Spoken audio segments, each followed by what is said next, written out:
Nobody Saves the World is one of the latest games to grace Nintendo's handheld console hybrid, and it's borderline cliched at this point to say a game is perfect for Switch. It has been said many times before, but with the latest title from Drinkbox Studios, it really does feel justified. Back in January when I reviewed the game for PC, I remember blurting it out during a co-op session, and I sincerely hoped Nobody Saves the World would end up on Switch. And here we are, a few months later, and I'm pleased to say I've never been happier to be right. For those unfamiliar with Nobody Saves the World, you wake up as the titular Nobody, and you're tasked with rescuing the famed wizard Nostramagus. He's mysteriously gone missing and is the only one who can help save the world from certain doom, or something. Before long you stumble across Nostramagus' wand, which you can use to transform yourself into various forms throughout the game. You begin by changing into a rat to squeeze through tight spaces and poison enemies, but as you progress the game and complete quests, you'll unlock new forms such as a horse, mermaid, and even a slug, complete with a slimy trail. Each of these forms has unique abilities and stats that mean they offer different ways to overcome the enemy hordes you'll come across during your adventure. And there's a meaty adventure to be had here too, finding and unlocking all the forms, mastering the moves, as well as completing all the story, side dungeons and collectibles is going to see you rack up a playtime of about 30 hours. And then there's a New Game Plus adventure to sink your teeth into after the credits roll as well. There's a lot to keep you busy, and the good news is that the variety that the different forms provide means you can change up how you play to keep things fresh throughout.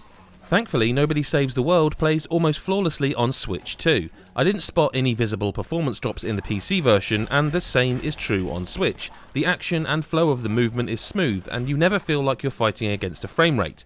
It means you can enjoy the game for what it is on the Nintendo console. Online co-op is again quick to set up and join friends to play together. And the performance whilst playing remains solid. If I was splitting hairs, I would say that it appears the loading times are perhaps slightly longer on Switch than on PC, but certainly not long enough to cause a distraction or frustrate you in any way. The lovely art style, giving off an almost cel-shaded cartoonish vibe, is handled well even on Switch, not relying on photorealistic graphics and instead opting for a more vibrant, timeless aesthetic allows this game to look as good across all the platforms it's on, meaning that no one platform is playing a lesser version of the game. Similarly, Nobody Saves the World looks equally good in handheld or docked mode, with the simpler visuals scaling well, allowing you to play how you want. And it's that synergy that makes Nobody Saves the World this, dare I say it, perfect fit for Nintendo Switch. The handheld console has always been about playing your way, and here is a game that literally gives you 18 different forms to explore and experiment with to find the playstyle and loadouts that suit you. A title that can seamlessly flow from solo play to online co-op in the blink of an eye, and adventures can just carry on where they left off. Nobody Saves the World is happy to give you the choice, and the same is true of the Switch itself. And then there's that charm. Nobody Saves the World is not just pretty to look at, but it has a unique visual style and witty writing that lands even as I played through again on Switch. It just means I'm playing with a constant smile on my face, whether it's because I'm laughing at the misadventures of Randy the Rad, or because I just kicked an enemy into the wall with my horsey hind legs. It's just fun, happy, joyous fun, and I know what publisher that reminds me of, Nintendo and its Switch.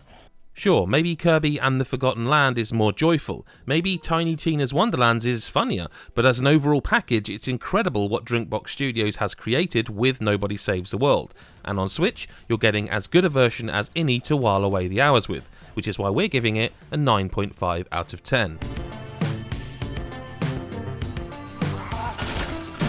Thanks for watching our video review of the Switch version of Nobody Saves the World. You'll find massive amounts of guides for this game on godisageek.com. If you are struggling with any aspect or even just want to work out how to get through a certain quest line, we've got you covered. godisageek.com and look in the guides section, or just Google the guides. You'll find us. We're pretty good at this stuff.